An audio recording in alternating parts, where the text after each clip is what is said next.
Hello guys, I recorded a video on this one, but I think this one is quite important, so I'm recording a second one. This is going to be uploaded, and it's about why Samsung is dying. Why is Samsung dying? Well, you guys probably heard that Samsung dying, like the stock's down, they got bad stats, shit.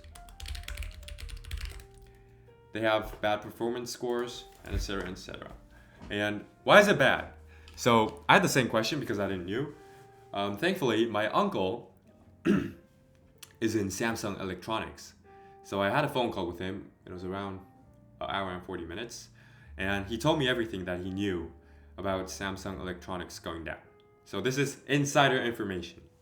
So he basically told me three things. I wrote it down here, so I'll probably check it. So the first one is Lee. You guys might know or might not know, the CEO of the whole Samsung group is Lee Jae-young. And my uncle told me that he is not an engineer. He graduated from history, so he's a history major. Okay? So he doesn't know anything about engineering. That's a really funny thing, or I think it's quite unique in South Korea, is that you guys see like these big tech companies, right? Apple, Nvidia, AMD, they all have CEOs who are good at engineering. But for Samsung, it's family owned. Samsung is family owned. Isn't that crazy? So Samsung, Lee is the descendant of Lee. So his father gave the company to him. And Lee is now the owner. So Lee does not know anything about engineering. He graduated from history, right? And the executives were kind of, people pleasing. I don't know the word. It's saying something that is not true to satisfy someone. Okay? So they were saying something. They were saying or proving stats to, satisfy the CEO when he didn't know anything what was going on. He didn't know whether it's good or not, right? When that's happening, the ship can't be towed on the right way. Okay? So that's the first thing my uncle said. Second thing is, it's about TSMC and SK. So you guys might know SK is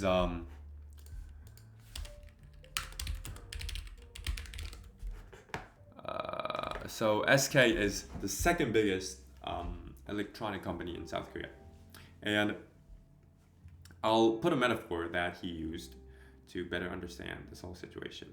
So basically, TSMC is a car company, okay? And TSMC is going to make cars. So what do you need in a car? You need engines, right? So TSMC is going to be like, okay, I need engines. I can't make engines, so you guys can make it and I'm going to pay you. And TSMC is like, okay, I'm going to ask it to South Korea. I'm going to ask SK and Samsung, all right? And Samsung and SK are going to make engines. But the funny part is, Samsung also makes cars, where SK only makes engines, all right? And when they both deliver the engine, TSMC is going to be really specific about the feedback that they give to SK, because they have no competition in cars, right? They could give direct, informative feedback to SK, because SK is not going to make cars. SK is going to make good engines to support TSMC, right? So for a long period of time, he said about 5 years, Samsung did not have a good feedback loop of technological advancement from TSMC. Samsung is not getting good feedback from TSMC, so it can't really improve because Samsung both make cars and engines. That's the second point he said. The third point is the working culture. So let's say there's a chip. This is the expression the metaphor he used. So let's say there's a chip that's made by Samsung. A chip is usually composed with 100 different chips. So it's not a single chip. A chip is made with 1 to 100 chips. So for each small chips, there's teams. So let's say number 1 to 100.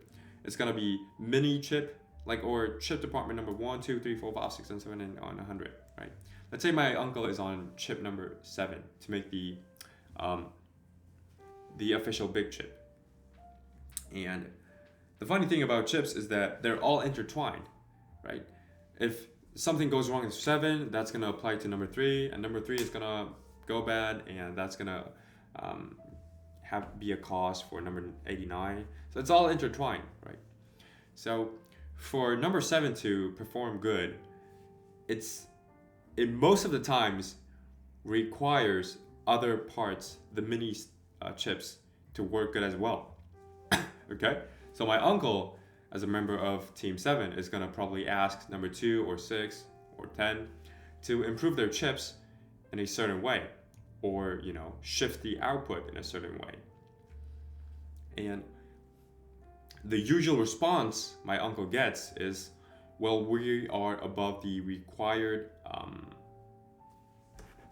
performance stats. That's the first most response he gets. The second most common response he gets is, I tried, but I couldn't. That's the two most common response he gets. So, yeah. So number 1, my uncle thinks that's a really wrong attitude of an engineer. Because for number 2, my uncle believes that an engineer is a person who needs to try even though it's quite impossible. Look at Elon. He's returning back rockets. Like, everybody say it's impossible, he's doing it, right? So my uncle thinks a true engineer is a person who tries when it's quite obvious that it's impossible. So they don't have that. And for number 1, he says it's the attitude. And the people are like, the all small departments, they don't try to ascend to the next level. They don't try. So they're more like, oh, well, we got a B. So let's say the big boss is gonna say, okay, every department needs to be above stat B, and all the other departments is gonna be like, oh, well, we're above stat B, so we did our job. That's what they usually say. And my uncle gave a good example compared with Japan. So when my uncle uses parts to assemble the chip, he mostly uses Samsung chips, but sometimes he uses Japanese chips. And on the paper, it both says it's grade B. Okay, so it's above B. But when he tested, Samsung is actually like B plus. So it's just above B. So it's what it's expected. But when he uses Chinese parts, not Chinese, like Japanese parts, it's A plus, A plus plus. Because Japanese technicians try to improve, they try to ascend above what they are required for. So that's the biggest difference he's witnessed. And number 4 that he added is that the team leaders don't approve new ideas. So my uncle graduated from Sungkyunkwan University. So that's about ranked 3 or 4 in South Korea for engineering. And SNU is number 1.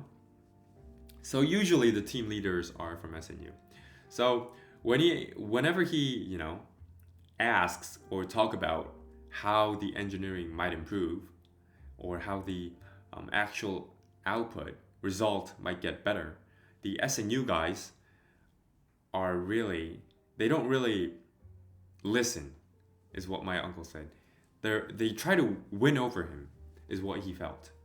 So whenever he asks or talk about something about his idea about how to improve the chip, the SNU guys are gonna be like, well, why do you think so? So they try to constantly win against you with the logic. So what happens if that continues? You just don't ask now, right? Why do you need to talk about your new ideas that might change the chip when the team leader is gonna try to win you or put you down anyway? So he doesn't now. And a lot of his teammates are having the same attitude. If I say this, they're not gonna listen. Second, they're gonna try to prove me wrong. So why try? Right? So yeah. And so if you see it big, there's 3. Number 1 is Lee not being an engineer. Number two is the whole foundry and so engine and car metaphor I gave you guys. Third is working culture, and the third one has small two, which is number one, the whole attitude of the engineers are not professional. The second one is the SNU team leaders don't really want to listen to the people who are actually on task. Yeah, so that's the end of my point. And I wanted to add that my uncle had a observation about why. Why are those SNU guys like that, right? Why are they cocky? Why do they not listen to us, like the people who are actually in work, right? So this is his idea. You might agree, you might disagree. So this is like a special added thing. He thinks, so my uncle is a triathlon athlete, which is super cool. He was around 6%, top 6%. He's like 48 or something. He's top 6% finishers in Ironman in South Korea. Isn't that crazy? That's crazy, man. He maxed out his stats. He's an engineer in Samsung Electronics, finishing Ironman on 6% in South Korea. That's crazy. Anyways, what he witnessed is a lot of SNU guys, the only thing they're good at is studying. And I kind of agree. A lot of people in SNU, the only thing they're really good at, not a lot, like there's a lot of special people, but at the same time, there's a lot of people who are only good at studying. Okay? And when the only merit you got is your studies and your logic, when somebody challenges you, that's the equivalent of challenging someone's whole personality, right? So what my uncle is saying is, because he's sort of like a professional athlete, isn't he? So because he trains a lot and do sports, he gets to witness a lot of merits. So he gets to witness a lot of values, if I could say. So there's a value in in being smart. There's a value in being able to run really long. There's a value in being able to communicate really well. So when you meet a new person, you try to find the value that he has, the other person has. What value does this person have? So you think, you kind of, excuse my English, you embrace the person. Oh wow, you're really good at this. That's amazing. And you understand the differences and actually approve of it. But when you only have one thing, like one value in your mind, it's more of a hierarchy, right? Are you better? Are you smarter than me or not? Are you richer than me or not? Are you older than me or not? So South Korea is more like that. A lot of people, they don't value a lot of things, so they can't really embrace the differences or values other people have. So when the teammates ask the team leaders how they could improve the chip, they see it as a challenge to their intelligence. Okay? I don't think that's a healthy view, right? Who would? Who thinks that's a healthy view? But my uncle thinks that's because a lot of South Koreans don't do sports. Maybe he's saying that because he's a triathlon, But he said when you do sports, you get to see that a lot of people have different values. So like there's a value in really being good at badminton, and there's a value in really being good at table tennis. And you get to approve people because you see a lot of people who have talent in something that you don't. For instance, I really respect people who are really good at tennis because I suck at it. Tennis, I can't hit it, bro. The more you see around, the more you find that there's a lot of values around the world. But for people who only study their whole life, when you challenge their academics, it's a challenge to themselves. It's a challenge to him. Okay, so they can't accept it because accepting that means they're losing. And that's a special story that he told. This one you guys might agree, might not agree. The first three things that I said, Lee, foundry, the car and the engine metaphor, and working culture. The first one being not being, profound engineering attitudes, or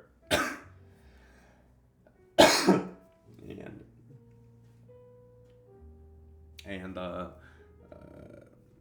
team leaders not hearing well about their teammates. But after that, what I said, why are they like that? That part you might disagree or agree. It's up to you guys. Anyways, this is an informative video, so you might agree and you might disagree. And I said this is an informative video, so if you guys know something else, you could please tell me. I'll adjust or talk about it. Because on the before one, another video I recorded, people were saying that I need to be more careful when I'm spreading information. When I wasn't spreading information, so I can't be wrong. But for this one, I'm sharing my uncle's thoughts. So if I'm wrong, please tell me. I'll edit or have a comment pinned, and I'll see you guys on the next one. All right, see ya.